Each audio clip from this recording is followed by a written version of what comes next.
Hello, you're listening to A Conversation With, the podcast where each week I'm joined by a different guest and we have a conversation on a topic of their choice. My name is Jason, and joining me this week we have, coming from a podcast that's not yet out, so we've grabbed him just before. It's the host of Straight from the Lungs. Please, introduce yourself.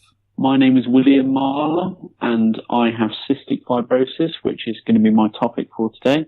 I studied animation at Birmingham City University and now moving on to working with audio, creating this podcast Straight from the Lungs, which I'm excited to release into the world. And yeah, I'm looking forward to talking about CF today. Yeah, so we'll definitely come back to that future podcast towards the end of the episode. But so you've mentioned your topic is cystic fibrosis. I know very little about this, so I'm interested to have this conversation, and I'm imagining that probably quite a number of the people listening don't know what it is. So if you could maybe just explain it to us in a way that perhaps we can understand. Yeah, sure. So I should just say at this point that CF is far from a simple thing to discuss, because it's quite a complex thing. It's got different things to talk about with it, but it's a sort of general overview. It's a genetic disease, so it's a disease that you inherit from your parents, and it's not something that you can catch or anything like that. And the main thing that it affects is the lungs, hence why my podcast will be called Straight from the Lungs. But it also affects lots of other areas of the body, which I'm sure we'll get onto. But like I say, it mainly affects the lungs, and it does so by clogging them up with a thick, sticky mucus. And that means that lung capacity is, for a cystic fibrosis patient, is generally less than someone of their similar sort of age. It can also mean that they're just less efficient, so the lungs don't work as well. And we have to try and sort this out through things like physiotherapy and exercise, try and cough this thick, sticky mucus up. So it can also make us just cough generally. Like I say, yeah, it affects the lungs by clogging them up with this mucus. But as we'll get onto, like I say, it affects lots of other areas of the body as well. Right. So you're saying it's obviously genetic, and this is something that you get diagnosed with. Is that something that happens at quite an early age then? Is it generally identified early on, or is this something that someone might have and they're not necessarily aware that that's what it is? I always assumed when I was younger that it was because of my situation, as I'm sure, a lot of people will agree with. When you're younger, you just assume that life is, for lots of other people, is similar to you. And so I assumed that when people got told they have cystic, or their parents got told they had CF, they got diagnosed, it was at a young age, just because that was what happened to me. I was very lucky that I got born in an area that my parents moved to that happened to be testing this new diagnosis method called the Guthrie method. And it's a method where they collect a sample of sweat, because with cystic fibrosis, your sweat is a lot more salty than the average person. So they can collect some sweat and then test the salt content of it. But they were just sort of trialing out this new diagnosis method. It just happened to be around the time and in the location in the that I was born, in Nottingham. And so those two coincided. So I was diagnosed very early on.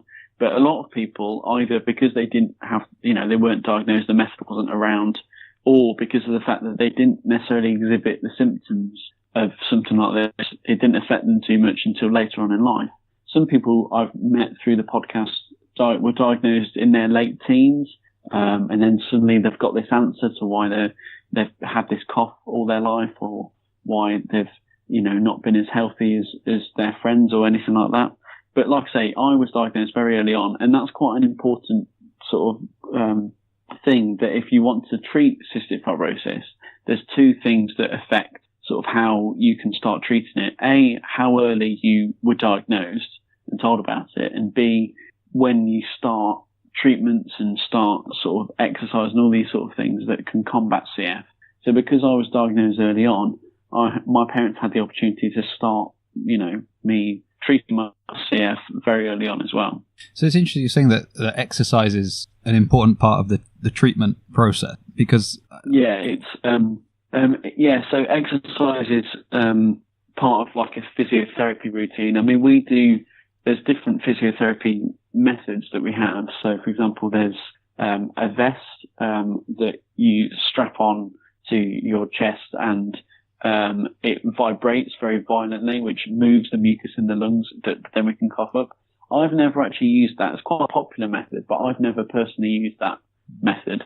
I use something called a PET mask, which is just like it's something that you breathe in and out with, and you do that at a certain pressure, and that helps again move the mucus. We cough that up after a certain amount of breath. But so there's those different physiotherapy methods like that, but exercise is often considered the best treatment for CF because both of the fact that, for example, I'm a runner, so when I run, it's moving the mucus, it's getting my lungs working, but also just generally in the same way that exercise is beneficial for anyone, you know, because it gets your heart working, it gets your lungs working, all those sort of things. It just builds them up to be more efficient and, you know, builds your muscle up and helps you lose weight, all those sort of things. So exercise is quite a big part. Because I almost feel like the knee-jerk reaction would be, oh, if you know you've got a reduced lung capacity, don't push yourself. Like it seems the way people read it. Because we might come to this later. The only experience I have with this with CF is in a video that I saw, which was an exercise-related video. So I might mention it later. And I was kind of looking through the comments on YouTube, fully expecting to see people sort of saying, well, you know, you're being crazy because you're trying to do this and you shouldn't be like pushing yourself or something like that. And just because that seems to be the general public sort of, I think they want an excuse not to exercise, so they probably feel bad when they see somebody that maybe they feel has a legitimate reason. But I think in this video they were using the mask that you were talking about as the means to sort of part of their daily routine. So, oh, sorry, I lost where we were before I went on this tangent. But so you were saying, so early on is best, but that's not always the case. So, and in you know, building this this podcast that you've been doing, you've been interviewing people. What's the latest you've heard about somebody kind of being diagnosed? I think it was probably, I think if I remember rightly, it was someone who got diagnosed in their early 20s. Oh. But I think I know from, if I remember rightly, there are other people that have been diagnosed much later on. But often the reason for that, like I said, is because they just don't exhibit the symptoms that other people do. Another important thing about CF is the two things that determine how badly you are affected by CF. Firstly, like I said, is how you treat it. If you do your physiotherapy every day, you do like an exercise routine, and you take all your tablets, all those sort of things, then that can obviously help you treat your CF and help you get affected by it much less. But there's also basically another way that it affects you is just the look of the draw. So, as I said, CF is an inherited illness, and it's made up of two genotypes. So this is one that you get from your mother, one that you get from your father. And the combination of those two genotypes can determine how bad your CF is. So one of the most common genotype combinations is called double delta F508. So that means that you've got two pairs of the delta F508 gene, one from your mum, one from your dad.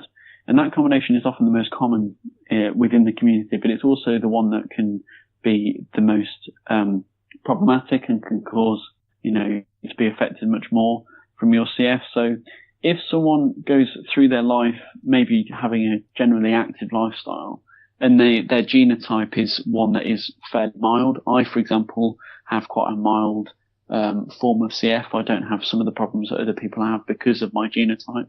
If someone goes through life with a mild version of CF, then they just might not get, you know, picked up on the fact that they've got these symptoms. So there's no need for them to have these sort of tests. So yeah, they can go through life without being diagnosed at all because of the fact that it's not affecting them a huge amount. So it's kind of like it's a mild type, and they're almost sort of self-medicating by accident, kind of because they just happen to enjoy some sport or some recreation that's keeping them active, and it's probably only when something happens, you know, you break the leg, you're not going to the gym, and you start realizing that, oh, hold on a second, why am I struggling for breath now? I just can't. it's hard to put yourself in that situation. I mean, like going, as you said, like 15, 20 years, sort of not knowing that this is going on inside. It must be quite, so I think you mentioned before, like quite a relief when somebody finally gets an answer to why they've been struggling with certain things for such a long time. It was interesting because I think I heard you first on another podcast, and you just mentioned that you had this one coming up, and you said something that sort of resonated with me as a dad, as a dad of a very young child, and I'm constantly like panic mode whenever I hear anything or what's going on. He's got this, and I think you did mention this fact that kind of you Google it and you're just going to find the two extremes. So the worst case scenario and the terrible situation, as well as the one who is still, he went to the Olympics, even though it's difficult to find the reality.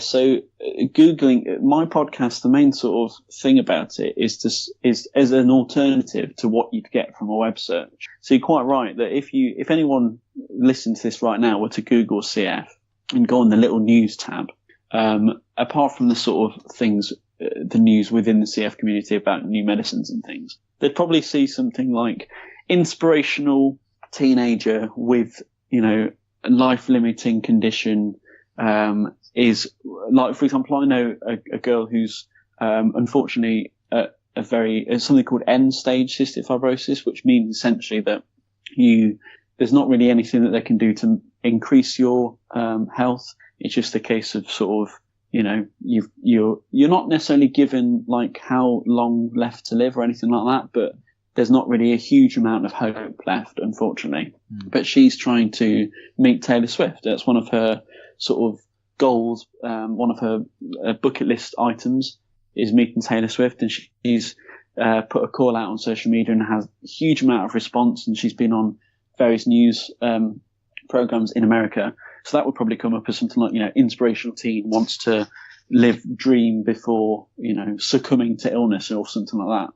But then there's also the side, I've met a lot of people that have got, that have been able to do amazing things, like a guy called Nick, who was the first cystic fibrosis patient to climb Mount Everest, which is obviously, such for anyone, no matter whether you've got CF or not. I don't have it, and I don't think I could do that. So exactly, it's an absolutely incredible thing. And he is an incredible person, but again, because you've got two extremes, you don't actually hear necessarily from the fact that, okay, what is it actually like day to day?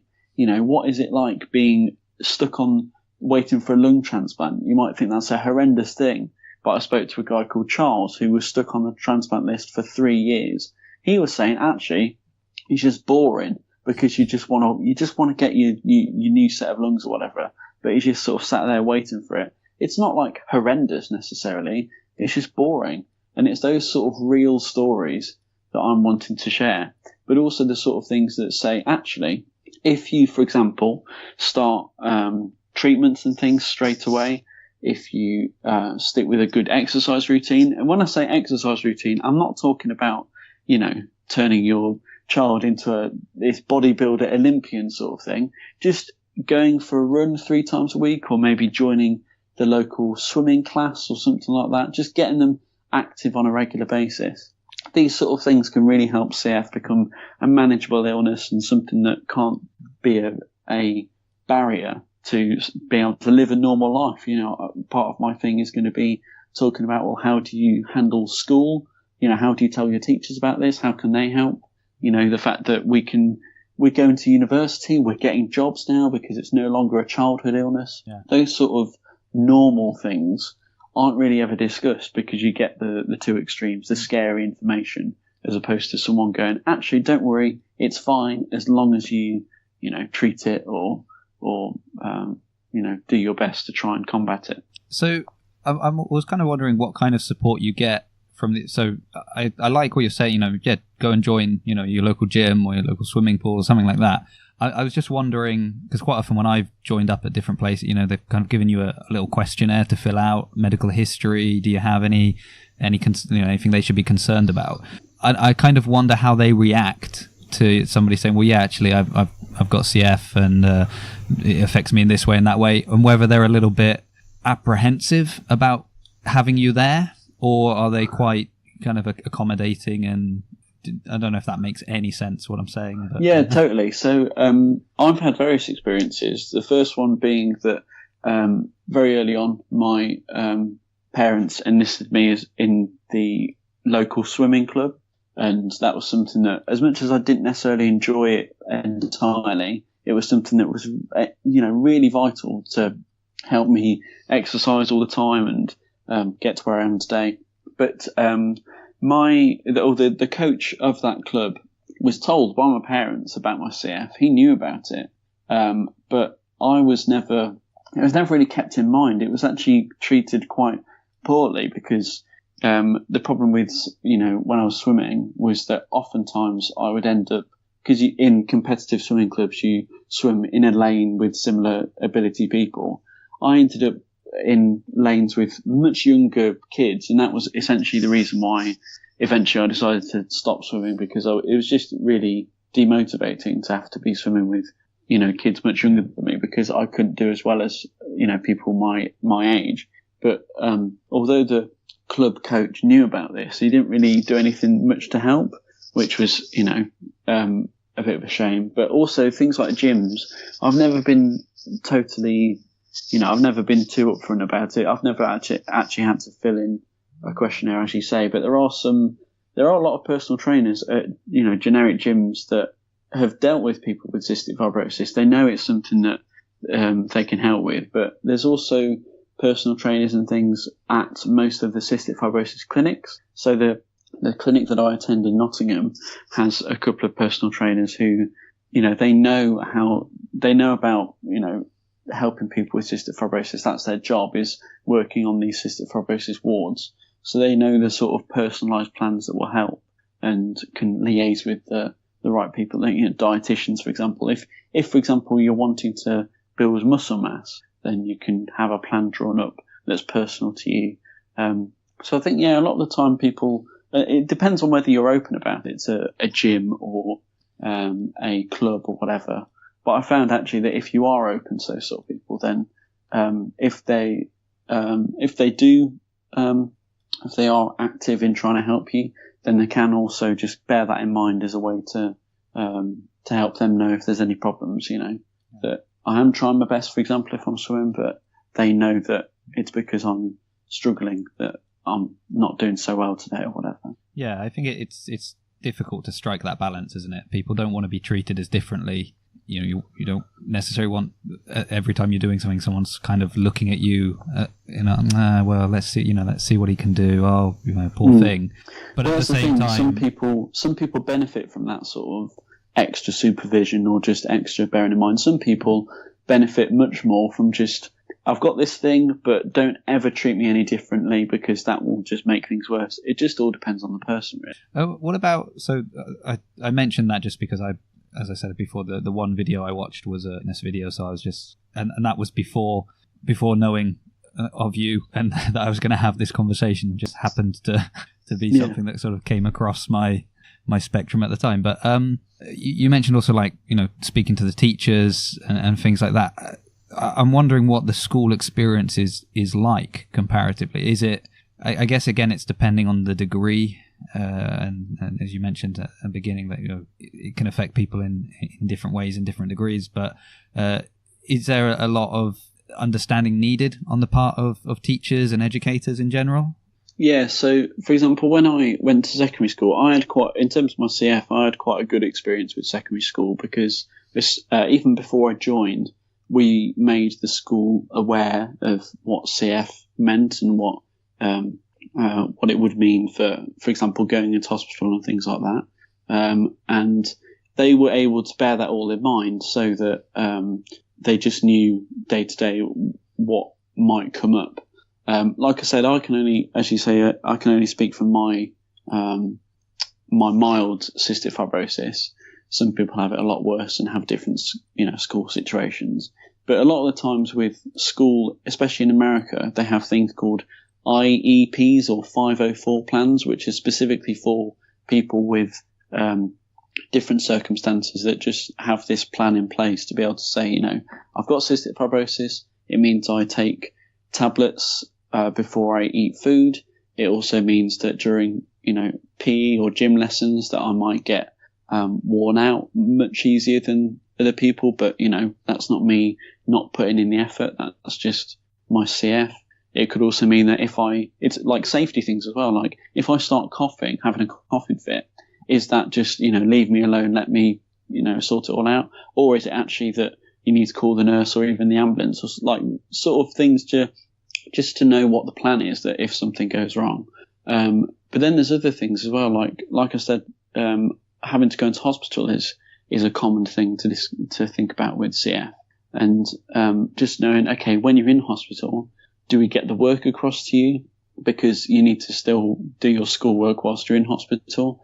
Having enough time to be able to collect all that work together and send it across to you. If you're doing GCSEs, for example, and A-levels, the exams we have here in the UK, then do you get all those materials across? Do you have to do mock exams whilst you're in hospital? Some people have to do that. Or can you come to the school and do those exams with everyone else? So a lot of the time, communication is key in those sort of situations. And it really helped for me to tell my tutors about my CF from my parents told them about it from very early on. And then they had all the information they needed to be able to sort of deal with it in the best way. But there's some people, I spoke to a girl called Cara in America, who is one of the people that got diagnosed later on. And she found it problematic around the girls that she was having classes with and everything, because they'd start rumours about what she had, because she had this cough. She was known as being someone that always was ill and always had something wrong with them. And she had rumours spread that she had AIDS and things like this, which was totally not the case. So like I said, in terms of that relief of being diagnosed, she was able to go, no, I've got cystic fibrosis, this is what it is, and actually have an answer to that. So actually making friends, especially as someone that, has a disability or has something different that sets them apart from everyone else, that can be quite tricky. And I did have some problems with that myself. But in terms of school, actually, going to school every day and having work and all that sort of stuff sent with hospital and having a good rapport with the teachers, I found it generally okay. But like I said, I can only speak from my perspective, which is part of my reason for the podcast. I want to share lots of other people's stories that I can't tell with my own limited experience. Yeah, I mean, that one you've just mentioned, obviously that's quite tragic, isn't it? Especially as you're saying, when you know the difference, and you know that with CF it's genetic, that you're not going to catch it, there's no danger, you don't need to run away. It's sort of, and then having rumours spread about something completely different. It's understandable that kids are terrible. We know that. Yeah. And I was thinking, I was going to ask a moment ago that, because as well, I imagine that you mature quite a bit faster, and because you're thinking like these kids spreading these rumors is really an indication of immaturity on their part. Yeah. But I'm imagining, you've mentioned a couple of times that you've kind of got maybe a lot of pills you've got to take. You've got, I know before I eat I've got to do this. I know that at this time I've got to do that. I mean, how soon are you in control of that? I mean, do you know what I mean? Is it your parents? I imagine when you were very young, it was your parents that were saying, don't forget, you've got to take this and this and this. But how soon did you have to kind of become independent on knowing, I know I've got to do this, I've got to do that? Is that something the funny thing about that is that my parents, who will definitely be listening to this, they will be thinking, we still, even today, I was literally go, have you taken your tablets? Have you, all that sort of stuff. It's quite a difficult habit for them to kick. But again, it all depends on different people's situations. But personally, obviously you start off by your parents do everything for you, and they sort out your tablets and they make you have them, and your physiotherapy routine, they organise that and everything. Sit down with you every morning and evening or whatever. Slowly, as I got probably to, I think it was around 9 or 10, I started to handle the tablets myself mainly. So the tablets I'm talking about, by the way, are called Creon. And one of the things that CF can cause for most people, not everyone I've found out, but most people, is it makes us something called pancreatic insufficient, which basically means, I think, that your pancreas isn't efficient enough. It can't help you enough just on its own to be able to digest food and sort that all out. So we take these enzymes called Creon, which helps to break down the fat in the food and make it more make us absorb it properly and everything. And you take as much as you take. The amount that you take is dependent on how much fat there is in the food that you're having. So obviously early on, you can't work that out as a kid. Yeah. You've got to have your parents do that anyway. But as you sort of grow older, you can work it out yourself. You can get more familiar with it and take them yourselves. And that obviously means that you have to start remembering it yourself. But like I say, my mum will, if she meets up with me, she'll be like, have you remembered to pack your crayon, in my pocket and everything, just to check. Oh, well, that's good. Well done, Mum. We appreciate it. Yeah, actually, I do. It's interesting you say, because the reason that it came to my mind is a good friend of mine. Hi, Tim. I know you'll be listening. And I gave a shout out to his wife last week, so I've got to make sure I'm being fair. He's got diabetes, and he's got a similar issue where, he has to weigh out the food, make sure he knows exactly how much insulin to inject after the meal. I've been around there and had a meal and sort of seen him doing his little maths and doing that. And I'm just thinking, I'm in my 30s now and I could not do that. The idea of doing it when you were sort of 15 is just, and you're saying it's pretty much the same thing, because it's not like, here's a pill, you take that before you have a meal. That's stressful enough, but relatively, I can see how that can just become a part of your daily routine. Yeah, all of these sort of things. It's very, one of the big things that people say when they learn about CF is, oh my God, how can you, I can't imagine doing all that sort of stuff. And I just think, well, yeah, of course you can't. You've not had to live with it. When you're born with this sort of situation, you grow up knowing no different. So if I don't take my crayon before I eat something, I know, so in the back of my mind, I know I've missed something. Yeah. And if I were to miss my physiotherapy in the morning or evening, it's just like not brushing my teeth or something like that. It's just such a part of my daily routine that it'd feel wrong not to do it for me. And again, getting used to having to calculate how many tablets you have. A lot of the time, something that works for me is because I eat similar sort of things every day. I have a set sort of lunch that I would usually have. I have the same sort of thing for breakfast. So I don't have to actively, every time I eat, work it out. It's usually the similar sort of thing anyway. And it's not like I imagine with your friend with diabetes that the calculations for insulin is probably much more vital that you get that precise. Whereas for crayon, if you don't have crayon, you'll get stomachache. If you don't have enough crayon, you'll also get stomachache. But it's not like if you have one pill less or more than you're meant to, that you're going to be in terrible pain. You probably won't even notice. So it's much more, there's much less leeway. There's much more leeway for that to, for you to calculate it like that. But like I say, I've grown up with this sort of routine. So, of course, for anyone else, it'd be strange to suddenly take that on. And obviously that's something that people being diagnosed later on in life, that's one of the things they have, as much as it might be a relief to suddenly know why you've got this cough or everything, they've now suddenly got all these different treatments that they've got to take. Yeah, I was literally thinking that as you were saying it, and going, wow,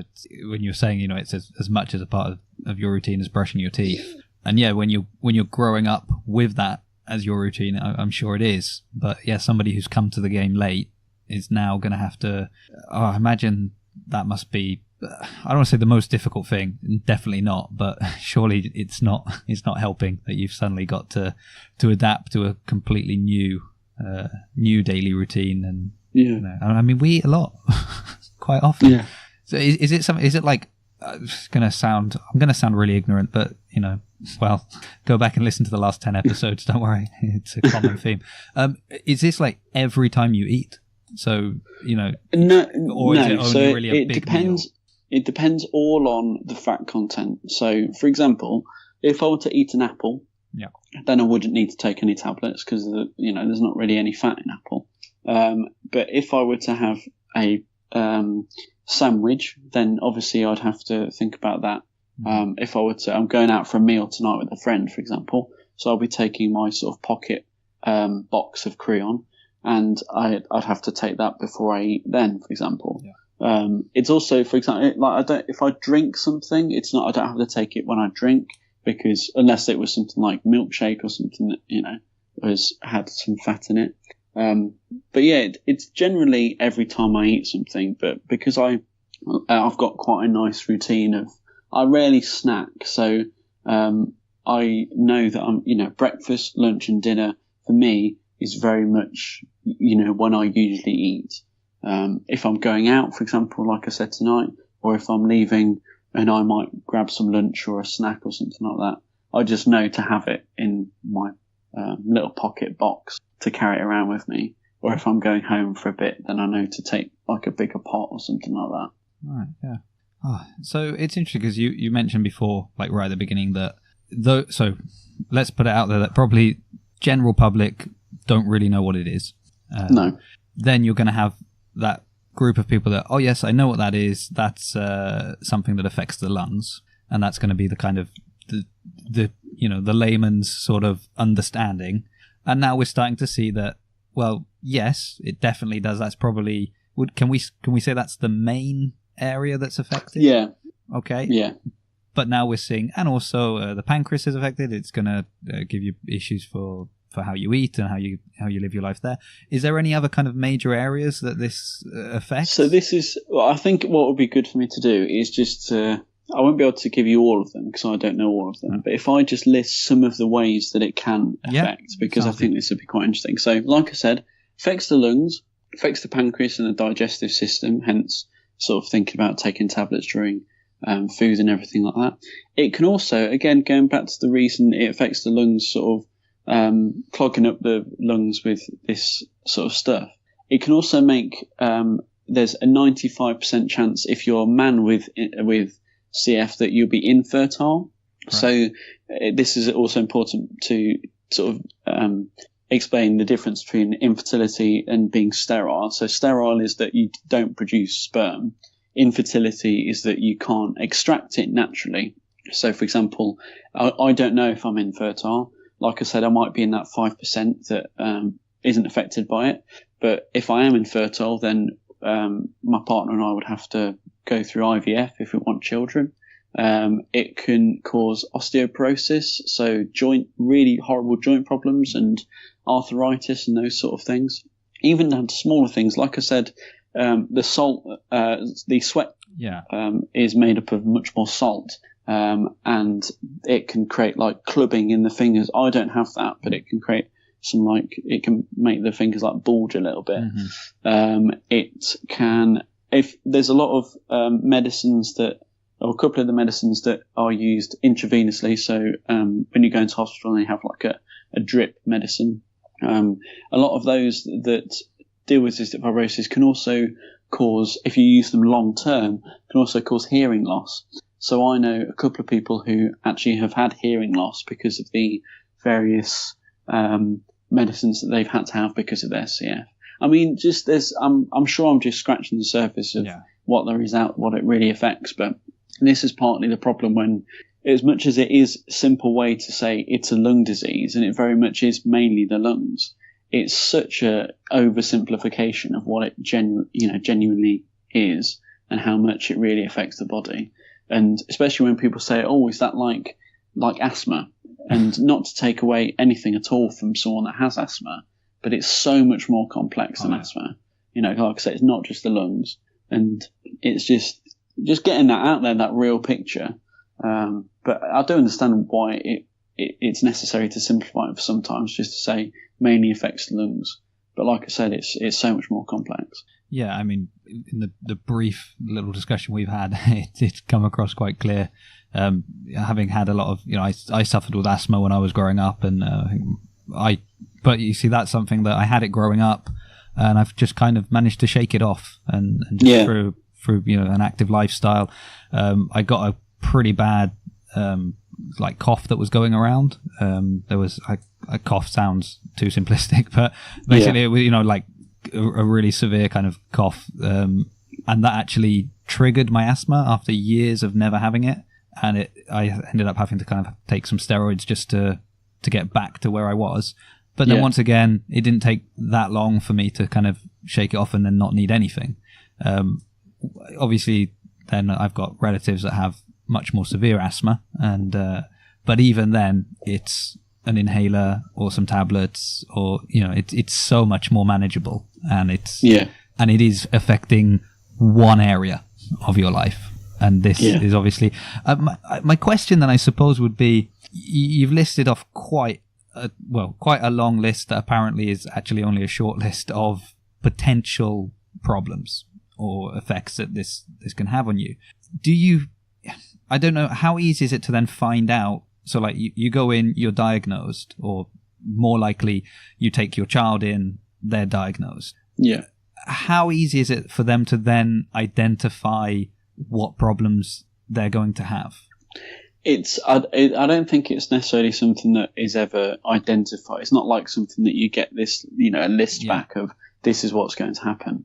It's very much that these sort of things can develop. For example, some of them develop because of the way it's treated. So if you, again, use these medicines that can cause hearing loss, that can be a side effect of treating CF. If you don't treat it well enough, you can obviously the lung disease itself can actually get worse and worse. A lot of these other things are just, they can come up later on in life. They can develop through a way that isn't really predictable, unfortunately. So, for example, you can develop, I'm very lucky to not have a worry about this at all, but you can actually develop cystic fibrosis related diabetes. Right. So it's, again, another thing that can be attached to it. But that's not something that you know straight away. That's something that you have tests for every year to check on it. You have tests for, they take blood for vitamin levels, and you do a sputum sample. So you cough up some stuff and they check it for different bacteria infections and stuff like that. So it's something that you can't be told the whole story straight away. You've just got to have regular checkups and monitoring, and things can develop along the way, unfortunately. Yeah, I was going to say. So, I mean, again, we can speculate on others, but you've obviously got your personal experience. So I don't want to target you, but at the same time, I'm talking. That's all you can do at this point. You. Yeah. I'm just kind of wondering. You got diagnosed young, so you knew you had this, but like, at what point did you understand what that meant? That's quite a difficult question, actually, because because I've always had these routines in place. I've always had to take tablets before I eat, and I've always had to do these physiotherapy routines in the morning and in the evening, and all those sort of things. It's never really been something that's I don't have a memory of like my mum and dad sitting me down or something and telling me about it. Part of that is because I've had clinic visits all my life, once every couple of months. That's been a very regular part of my life. And it never really occurred to me too much that, my brother's not having to do all these things. My mum and dad don't have to do all these things. My friends at school don't necessarily have to do all these things. It didn't really bother me in that sense. So I never sort of thought, I'm different. I just grew up and that was just what my life was. And I didn't really, I guess there was a point obviously where when you're in clinic visits, they start talking to you as opposed to talking to your parents. But again, I can't really pinpoint exactly when that happened.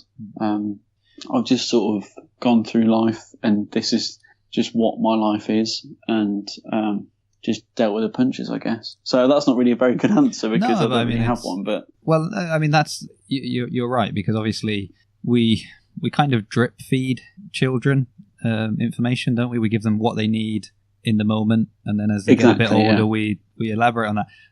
I'm just guessing as well. I'm thinking with this idea of, there's these potential problems. You don't know, as you said, they're not like diagnosed. They are just potentially these things can happen, and you're regularly getting checked. That in itself must kind of be a dark cloud sitting over your head at times, thinking, oh no, I've got to go in. Who knows? Like, this is going to, please don't be offended by my following statement, but that's okay. I'm thinking when I take my car in for the MOT, I'm just every time going, oh no, what are they, like, what's it going to do this time? No, that is a good analogy, because I always sort of, the clinic visits, and especially we have annual assessments, which are just, every year around your birthday. just more rigorous testing and things. And every time we do these tests, and we want to make sure that it all comes back, good, just as you would with a car. It's the same sort of thing. I mean, one of the tests that we do that's, I said because the lung disease, it can affect the lung capacity. And that's through a test called lung function, which is where you do 3 long blows. So you just, you've got this mouthpiece sort of thing, and you go, and you sort of blow into it for as long as you can. And it measures 2 things. It measures the pressure within the first second of your blow. That's called FEV1.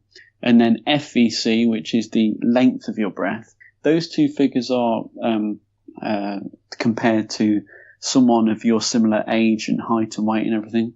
And then you're given a percentage. So, for example, I'm currently on 85% lung function, which is very, very good for me. It's gone up recently it's been roughly around the mid-70s for quite a while, which has been still quite good. But like I say, I'm on 85. So that is 85% lung capacity compared to someone similar to me that doesn't have CF. And it's that figure is one of the huge things that, we come back from clinic visits. We want that to be a good figure. If it's good, we've got time to celebrate and be glad about the fact that it's nice and high. If it's low, then it can think, well, okay, is this something that we need to treat? Does this mean that I need to go into a hospital for IV antibiotics for 2 weeks? Or is it because, I can explain that I've not really done much exercise recently because I've been busy with work or whatever. So yeah, I mean, a lot of those tests, you have them and you want the best. And yeah, I think it's a perfectly fine analogy, to be honest. Okay. Good. I'm really hoping that we get a few listeners from the community, so I just don't want to have deeply offended them all in one go. So we touched on kind of the more, dare I say, like professional people you need to interact with. So, your teachers, or as we mentioned, like the gym or somewhere like that. What about like your friends or just people that know you? How does this affect? Is it just a case of, like, you're saying, we go out for dinner and they just notice that I'm, popping in a couple of pills before I eat? Or are they very aware of the situation? Because obviously as well with the podcast you're doing, you're clearly quite open about the situation and very knowledgeable. You can explain it. You can articulate it in a good way. I imagine not everybody perhaps has that same kind of ability, or maybe they prefer to keep it a little bit quiet. Have you found it affect kind of your friendships, your interactions with people in general, or it's just ignored and not really talked about? Well, when I was younger, like I said, when I was at school, there were some times where certain times where, like, for example, during PE, I might get out of breath or something, and someone's like, "You've not even done anything. How are you possibly tired or whatever?" That wasn't an enormous problem. There was a couple of times in secondary school as well, where because people knew about it, it was potentially used as a way to just like call me a name or something. But I mean, it was never really a huge problem in that respect. But in terms of people, my close friends nowadays, my friends know about it. They know, especially if they go out to dinner or something, they know to expect me to have my tablets. There's nothing, strange about that. Even people I'm meeting for the first time, I just take them, because some people just need to take tablets, and, a lot of people don't really seem to notice or care about it.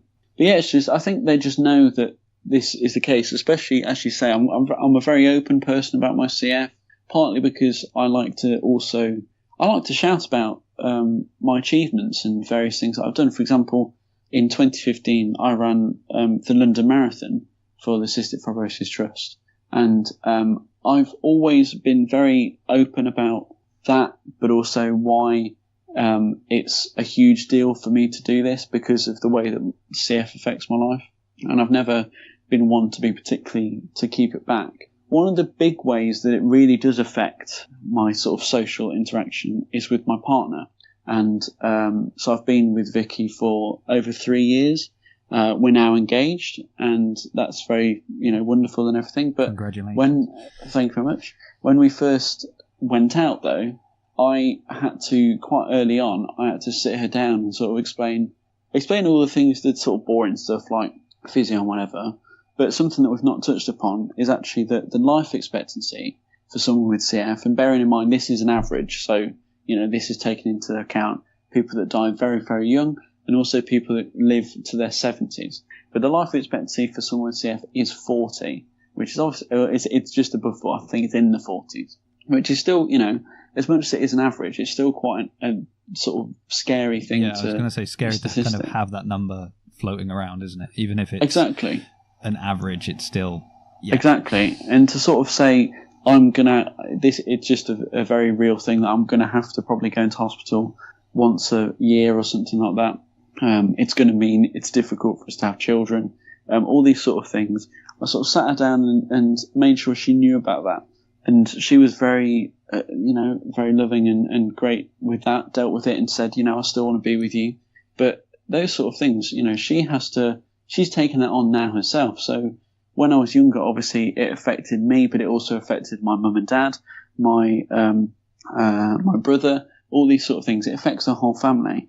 And now that the situation's changed where I've moved out and I'm now living with Vicky and we're spending the rest of our lives together, she knows it's in the back of her mind as something that will affect both of us. It's, these sort of things, and it's very unpredictable as well. So, but she takes it on brilliantly, and she, makes me feel normal, and she understands everything that I need to do, all my physiotherapy routines. She'll stay up in the evening to make sure that I'm not doing, even if she's exhausted, just so that I'm not doing it on my own at night. And she also is someone that says, have you got your crayon? Have you taken your crayon? I was thinking this whole time, it's one more person to ask you that question. But it's, it's all just to make sure that everything's been. She will motivate me to go for a run if I'm feeling I'm not bothered to go for a run. She will make sure that I'm doing that. And, she wants to make sure when I go to clinic visits, she wants to know all the details. And she's been starting to come to clinic visits and things with me, just so that she is able to be a part of the conversation. So yeah, it affects social relationships in lots of different ways. Some good and some bad, but I think because I've found someone like Vicky to be able to live with for the rest, to be with for the rest of my life, it's these difficult things actually can be helped by being with someone else that is understanding and that is loving and that is willing to sort of take all these quite, large, huge life challenges on together as opposed to just me dealing with it myself. Yeah, I think with so many things we're told, your support network is so important. And as you say, if you've got, a good mum and dad that help you out in the beginning and they form that sort of initial network of support, and then it's the people that you bring into your life kind of by choice, we could say, that obviously if they're helping out, they know, they're aware of the situation, that just makes things better. But at the same time, you're right, it is loving on their part to do that, because they are taking on quite a challenging role to be that support network. But speaking of support networks, actually, another thing that not necessarily everyone will know about CF, and something that can make it very difficult to get support, is the fact that because there's a thing called cross-infection, which means that essentially two CF patients are not meant to ever meet up in person because of the fact that they might have bugs that they can give to you. You might have bugs that they can give that you can give to them. And so in clinic visits, it's all separate rooms. In hospital visits, we all get a separate room and we're not allowed to interact, and we're advised never to meet up because we can pass on these bugs. And for an illness that is so not much is understood in the general public, it's misunderstood anyway. To then the only sort of people that do understand, to then never really to be advised never to meet them in person. That can be very. I mean, I went through my life actually deciding that I don't want to have any friends with CF. I don't want to search online for any forums or communities because of that very reason. I knew that I just would never be able to meet up with them. But it's only possibly the most surprising thing you said on this podcast, or at least for me, that I was not aware of that at all. And I'm just thinking maybe now, because you're saying you didn't want to search on any kind of forums or speak, but at least now that's a possibility. Like you can, like we're in different parts of the country. We're having this conversation. Technology is allowing us to do that. But there must have been a time that, when we were much more kind of interacting face to face with people anyway, just to know that, there's only a few people that are really going to know what you're going through. Don't ever go and see them. It's just... Yeah. But like you say, because of the new technology, social media, all these sort of, like people vlogging, for example, people can now actually put their stories out there. Partly what I want to do myself with my podcast, put their stories out there and help other people feel like they're not alone, because there will probably be someone that has a similar sort of challenge to you and all these sort of things. Because of the podcast, I've met so many people with CF or affected by it. Maybe they're a parent who's got a child with CF, or their friend or their partner, or all these different things. And like I said, I avoided wanting to do that before doing the podcast. But now that I've done that, I've met some really wonderful people, and it really is amazing to see the sort of things that they do, sort of things they go through, the amazing achievements they do. I know people that are sort of bodybuilders and that, really make me inspired to push myself further with my exercise and all these sort of things. Some people, like I've mentioned, Charles, who waited on the transplant list for 3 years. He had his transplant a couple of months ago, but I sort of I knew him from about 2 years ago. So when he'd been on the list for a year, so I've sort of followed him along that time. And just wonderful people that are using their voices in a positive way and not letting CF stop them. But there is that thing of, because they are so, these people are so great, it would be so wonderful to just meet up with them. But, you can't. You physically can, obviously, but it would be a stupid idea to, because, no one knows what would happen. So it's a little bit of a sad end to this, but it's okay. But no, it is a shame, but very interesting to know that, though. And again, just sort of highlights the lack of awareness. I have a few friends that suffer from a few different things that I think if I didn't know them personally, I probably would be completely unaware of what this actually is that you've got, or how it affects so many areas of life that we just take for granted. So I think the podcast is an excellent idea, just to get it out there and have people be aware. And I imagine, as I said, as a parent, if my son was diagnosed, the idea that I'd actually get to listen and hear different people's points of view and experiences and try and have a really full picture, and mistakes they made that they're like, I wish I hadn't done this, I wish I'd done it another way, and things like that. It sounds super beneficial. Well, it sort of reminds me that my mum is a neonatal intensive care nurse. So premature babies go on the ward that she works, and she helps keep them healthy, and so they can leave and start their life at home. And sometimes she comes across parents who have babies that have just been diagnosed with CF, and she is in quite a unique position to be able to go, well, my son has CF and he's 23 and he ran the London Marathon, and he studied at university, and he's engaged, and he, is doing all these different things. I understand it really sort of helps them go, okay, I think I can manage this. But it's a sort of way of going, the reason he's so healthy is because we never let him not do his treatments. We never let him off, even at sort of Christmas or birthdays or all these sort of things.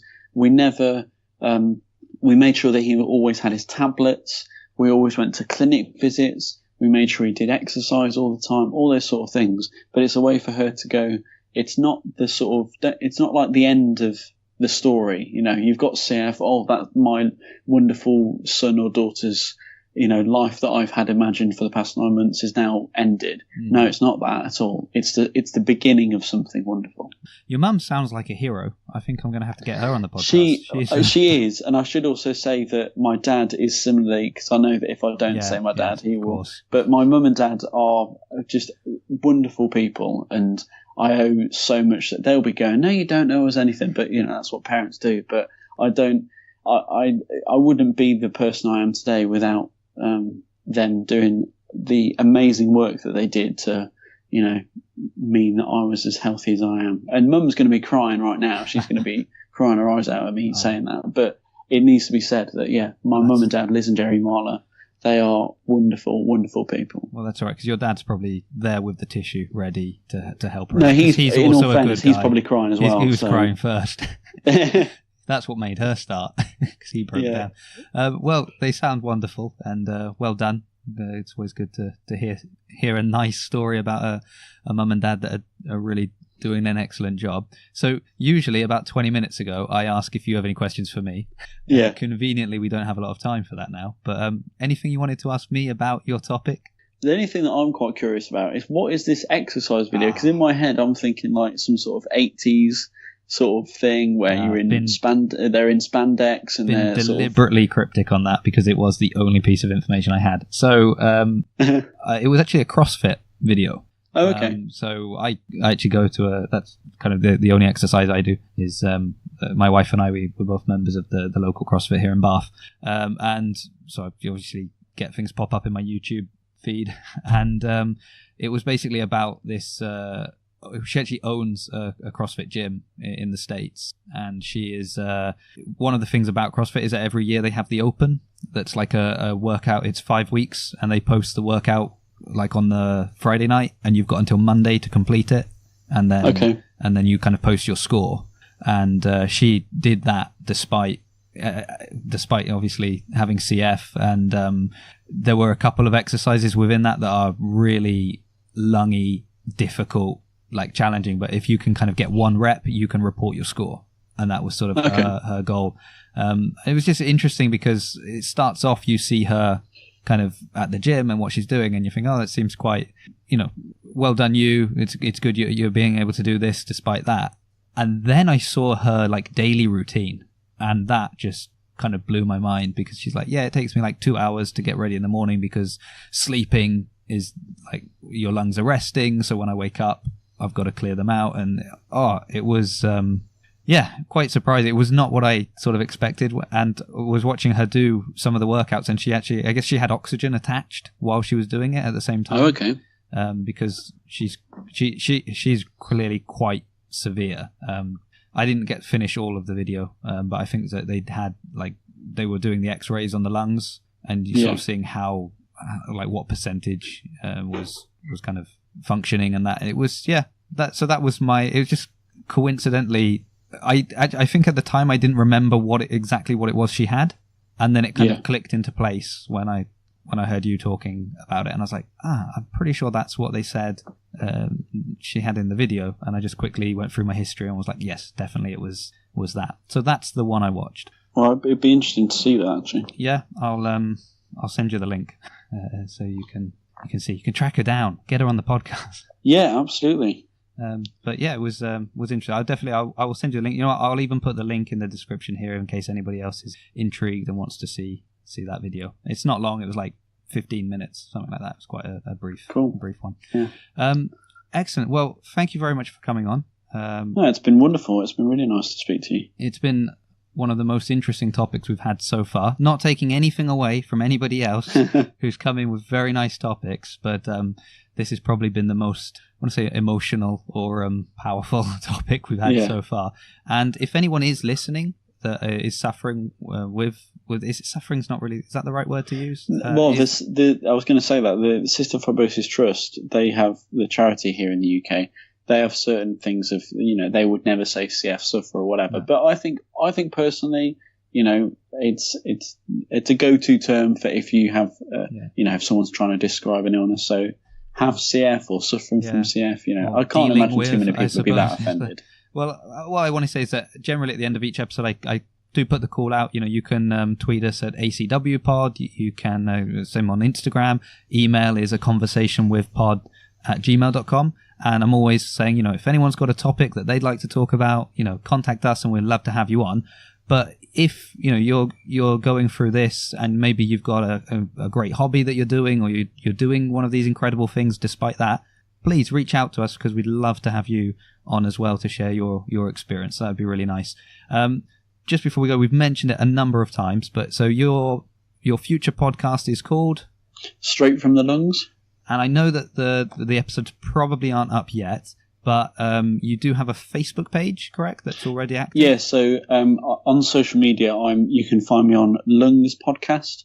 So facebook.com/Lungs Podcast, the same handle for Instagram and Twitter. Again, I'm not totally active there just yet, but it's the best way to be able to get updates about the podcast. Okay, and once again, all of those links will be in the description, so if you do want to reach out, that's where you'll find everything. Well, thank you once again, Will, for coming on, and thank you everyone for listening, and we hope that we'll see you all again next week for another topic, and it just leaves us to say goodbye. Cheers, see you.